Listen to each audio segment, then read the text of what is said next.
Hi class 9, this is Prem welcoming you all to Educational Hikes. तो कैसे हो यार आप सब? आई होप कि आप अभी टर्म 2 की प्रिपरेशन कर रहे होगे एंड टर्म 2 की सीरीज में English class 9th almost complete कर दिया है हमने। आपको सभी वीडियोस डिस्क्रिप्शन बॉक्स में मिल जाएंगी and guess what, all videos NCERT line by line explanation की है, सो दैट आप एक्सप्लेनेशन पढ़ने के बाद ना क्वेश्चन आंसर की तरफ देखोगे भी नहीं, सीधा एग्जाम में करके आओगे।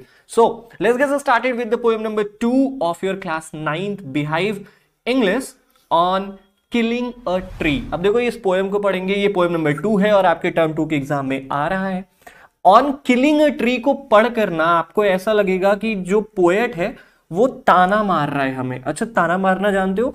तुमने भी कभी ना कभी किसी ना किसी को मारा। स्टार्ट करेंगे and before you read you must have observe people cutting down trees. तुमने जरूर देखा होगा कि कई सारे ऐसे लोग होते हैं जो पेड़ काटते, आसपास भी देखा होगा। But can they kill a tree? क्या पेड़ काट कर उसे पूरी तरीके से मारा जा सकता है? क्या पेड़ पूरी तरीके से खत्म हो जाता है काटने के बाद? Is it easy to do so? क्या ये पेड़ को मारना इतना आसान होता है?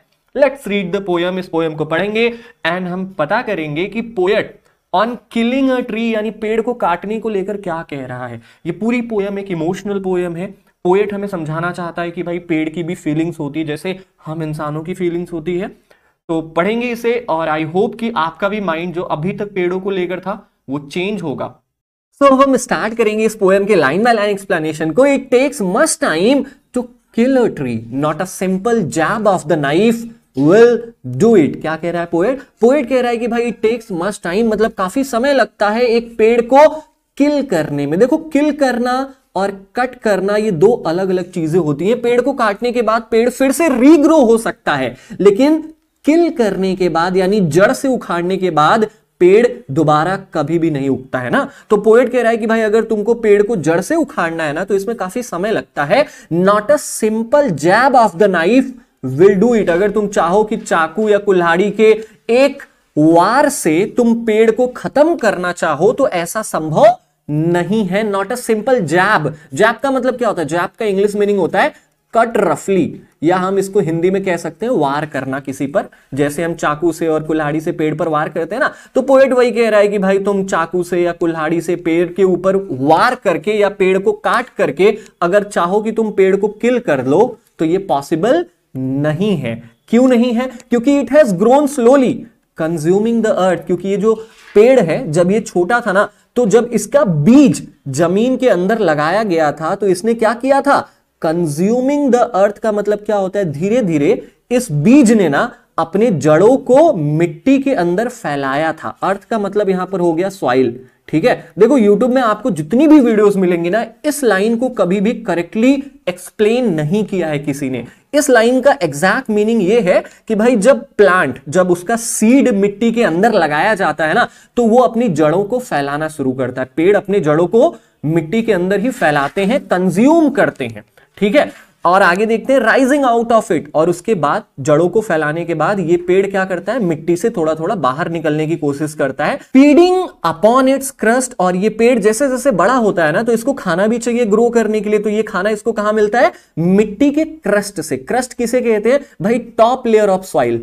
टॉप लेयर ऑफ सॉइल, जो मिट्टी की ऊपरी सतह होती है, इसको हम कहते हैं क्रस्ट। तो भाई हमारे प्लांट्स को जो खाना मिलता है वो कहां से मिलता है? यही मिट्टी के क्रस्ट से मिलता है। प्लांट्स को न्यूट्रिएंट्स चाहिए, वाटर चाहिए, मिनरल्स चाहिए, ये सभी इनको मिट्टी देती है। ठीक है, और उसके बाद इस प्लांट ने एब्जॉर्ब किया है सालों की सनलाइट, मतलब बहुत सालों तक इसने सनलाइट को झेला है, हवा को भी झेला है, पानी को एब्जॉर्ब किया है इस प्लांट ने। और उसके बाद and out of its leprous hide sprouting lips. और उसके बाद धीरे धीरे जैसे ही पेड़ बड़ा हुआ ना, तो अपने लेप्रस हाइड, लेप्रस का मतलब क्या होता है? Leprous came from a word leprosy. Leprous came from a word leprosy. Leprosy एक बीमारी होती है, स्किन बीमारी होती है, जिसको हम कुष्ठ रोग कहते हैं। हमारा स्किन बहुत डिस्कलर हो जाता है, बहुत बेकार हो जाता है। ठीक है, तो लेप्रस का मतलब यहां पर होता है डिस्कलर। ठीक है, तो डिस्कलर। हाइड का मतलब क्या है? बार्क। हाइड का मतलब क्या है? बार्क, जो पेड़ों का छिलका होता है ना, उसके बारे में बात हो रही है। तो भाई पोएट कह रहा है कि जो पेड़ों का डिस्कलर सा छिलका होता है, आपने देखा होगा पेड़ों का जो बार्क होता है वो ब्राउन कलर का होता है, बहुत डिस्कलर होता है ना, बहुत बेरंग तरीके से होता है, और उसी में से हरी हरी पत्तियां निकलती हैं, उसी में से लीव्स स्प्राउट होते हैं। भाई प्लांट्स ने बड़ा होने में इतना कुछ लिया, सनलाइट, एयर, वाटर, अपना खाना लिया मिट्टी के टॉप लेयर से, और आप चाहते हो कि चाकू के एक वार से उस पेड़ को पूरी तरीके से मार दो, तो यह संभव नहीं है। आपको पेड़ को मारना ही है, तो कैसे मारोगे, आगे देखते हैं। डियर लर्नर्स, अनअकैडमी प्रोडिजी को तो आप जानते ही होंगे, द बिगेस्ट स्कॉलरशिप टेस्ट। अब ये 1 घंटे का टेस्ट फिर से वापस आ चुका है। 27 फरवरी को ये कंडक्ट होगा। क्लास 7 to 12, उसके बाद फिर IIT, JEE, neat and under graduate के स्टूडेंट्स इस टेस्ट को दे सकते हैं। इसमें आपके पास चांस है कि आप मैकबुक, आईफोन, Amazon इको, इसके साथ साथ स्कॉलरशिप भी जीत सकते हो। और आप अगर बहुत ज्यादा लकी होते हो तो भाई आप ग्रेजुएशन एंड पोस्ट ग्रेजुएशन के लिए यहां से इस स्कॉलरशिप से 20 लाख तक का ग्रांट भी जीत सकते हो। भाई आफ्टर टेस्ट आपको डिटेल्ड एनालिसिस दिया जाता है, वीडियो सोल्यूशन प्रोवाइड किया जाता है, ताकि आप अपनी रैंकिंग, अपने स्ट्रेंथ एंड वीकनेस का पता लगा पाओ। प्रैक्टिस के लिए अनअकैडमी लर्निंग एप्लीकेशन पर 30 मिनट का प्रैक्टिस टेस्ट अभी स्टार्ट हो चुका है, तो लर्निंग एप्लीकेशन डाउनलोड करके वहां से आप प्रैक्टिस कर सकते हो। इसके अलावा आप CBSE, Maharashtra board, ISC, ICSC और तमिलनाडु बोर्ड से होना, तो आप अभी अनअकैडमी का सब्सक्रिप्शन, प्लस सब्सक्रिप्शन लेने पर 12 महीने का अगर प्लस सब्सक्रिप्शन लेते हो या उससे ज्यादा का लेते हो तो 2 महीने का एक्सटेंशन बिल्कुल फ्री ऑफ कॉस्ट दिया जाता है। अब भाई प्लस सब्सक्रिप्शन के बेनिफिट्स बहुत सारे हैं। लाइव क्लासेस दिए जाते हैं हिंदी एंड इंग्लिश दोनों में, और डाउट सेशन दिया जाता है आपको। ऑडियो फीचर के through raise your hand feature आपके पास है, जिससे आप अपने डाउट्स को पूछ सकते हो। PDF notes, live quizzes and test आपके लिए कंडक्ट कराए जाते हैं। इसके बाद भाई आपको ना पूरा एक जो पूरा कंटेंट है सभी सब्जेक्ट्स का, वो एक ही सब्सक्रिप्शन के अंदर दे दिया जाता है। तो अनअकैडमी प्लस तो बहुत बेनिफिशियल है। सभी के लिंक्स आपको डिस्क्रिप्शन बॉक्स में मिल जाएगी। अगर आप मेरे कोड PREM का यूज करते हो तो आपको किसी भी परचेसिंग पर 10% लेस हो जाता है, याद रखना। Bye bye and go for it. So hack and chop, but this alone won't do it. Poet कह रहा है कि भाई पहले पैराग्राफ में हमने पढ़ा कि पेड़ कितनी मुश्किल से ग्रो करता है, उसने सनलाइट, एयर, वाटर को सालों तक एब्जॉर्व किया है, तब जाकर वो बड़ा हुआ है। और तुम चाह रहे हो कि केवल पेड़ को कट करके और उसे टुकड़ों में बांट करके पूरी तरीके से खत्म कर दोगे, तो this alone want do it, मतलब केवल कट करके और उसे टुकड़ों में काट करके हम पेड़ को पूरी तरीके से खत्म नहीं कर सकते हैं। This alone want do it. Hack का मतलब क्या होता है? हैक का मतलब होता है कट करना, कट फोर्सफुली। ठीक है, जब हम पेड़ों को जबरदस्ती काटते हैं, हम पेड़ों को जबरदस्ती ही तो काटते हैं ना, ऐसा थोड़ी ना है कि पेड़ कहता है आओ मुझे काटो। तो हैक का मतलब क्या होता है? Cut forcefully. और चॉप का मतलब होता है कट इनटू पीसेस, टुकड़ों में तोड़ना। ठीक है, जैसे हम वेजिटेबल्स को क्या करते हैं? चॉप करते हैं। तो पोएट कह रहा है कि भाई तुम पेड़ को काट करके और उसे अलग अलग टुकड़ों में बांट करके अगर ऐसा सोच रहे हो कि पेड़ खत्म हो जाएगा, जड़ से खत्म हो जाएगा, तो this alone want do it, केवल इतना करने से पेड़ मरता नहीं है। Not so much pain will do it. अब जब तुम पेड़ को काट रहे थे तो पेड़ को दर्द भी हुआ होगा, अब इस दर्द से भी पेड़ मरता नहीं है। The bleeding bark will heal. अब देखो पेड़ को जब हमने काटा होगा तो उसके छिलकों से क्या हुआ होगा? खून निकला होगा। आपने देखा होगा कि जब भी हम कभी पेड़ को काटते हैं ना, तो उसमें से एक चिपचिपा सा पदार्थ निकलता है जिसको हम सैप कहते हैं। आप नींबू के पेड़ को काट के देख लो, 2 दिन के बाद उसमें से सैप निकलने लगेगा। उसी को हम पेड़ का खून कह सकते हैं, पेड़ का ब्लड कह सकते हैं। तो पोएट वही कह रहा है कि भाई दो ब्लीडिंग बार्क, यानी हमने कुल्हाड़ी से जो पेड़ के ऊपर वार किया है, जिससे सैप निकलना शुरू हुआ है, वो धीरे धीरे हील हो जाएगा, धीरे धीरे ठीक हो जाएगा। केवल इतना करने से पेड़ मरता नहीं है। कैसे नहीं मरता? क्योंकि भाई काटने के बाद from close to the ground, जमीन से हम पेड़ को काटते हैं तो जमीन से ही सटकर, काटने के कुछ दिन बाद आप देखोगे कि जमीन से ही सटकर will rise curled green twigs. वहां से आप देखे होगे पेड़ों को काटने के बाद ना करली करली यानी बहुत पतली सी हरी कलर की टहनियां ग्रो करना शुरू हो जाती हैं। मिनिएचर बाउस, छोटे छोटे प्लांट्स ग्रो करना शुरू हो जाते हैं। जहां से भी आप पेड़ को कट करोगे ना, आपने देखा होगा कि पेड़ पूरी तरीके से खत्म नहीं होता है। कुछ दिन बाद जमीन से सट करना उसी पेड़ के आसपास से हरी कलर की टहनियां निकलने लगती हैं। मिनिएचर यानी छोटे छोटे प्लांट्स ग्रो करने लगते हैं, which if unchecked will expand again to former size. और पोएट कह रहा है कि भाई इन छोटे छोटे टहनियों को और इन छोटे छोटे पेड़ों को अगर आपने फिर से ध्यान नहीं दिया, आपने इन्हें अनचेक रखा, तो ये एक्सपेंड कर जाएंगे टू द फॉर्मर साइज। कुछ समय बाद ये छोटी छोटी टहनियां और छोटे छोटे पेड़ फिर से बड़े पेड़ में कन्वर्ट हो जाएंगे। मतलब इस पूरे पैराग्राफ से पोएट हमें ये दिखाना चाह रहा है कि केवल पेड़ को काट के हम उसे जड़ से खत्म नहीं कर सकते हैं। काटोगे कुछ दिन बाद फिर से वो ग्रो करने लगेगा। ठीक है, जड़ से खत्म करने के लिए क्या करना पड़ेगा, देखो अब जानते हैं।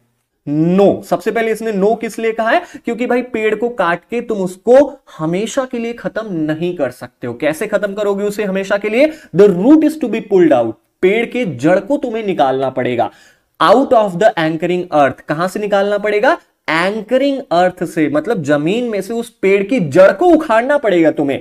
एंकरिंग अर्थ क्यों यूज हुआ है, देखो एंकर वर्ड किस लिए यूज होता है, जो किसी चीज का देखभाल करे। जैसे रिपब्लिक डे और इंडिपेंडेंस डे में एक एंकर होता है ना, आपके ही बीच में से बनाया जाता है। वो क्या करता है, वो प्रोग्राम की देखभाल करता है। वो कहता है कि भाई अब डांस करने वाले हैं, अब बच्चे गाना गाने वाले हैं, तो जो देखभाल करे उसको हम एंकर कहते हैं। तो ये जो धरती है ये पेड़ की सालों से देखभाल कर रहा है, इसलिए एंकरिंग अर्थ का यूज हुआ है।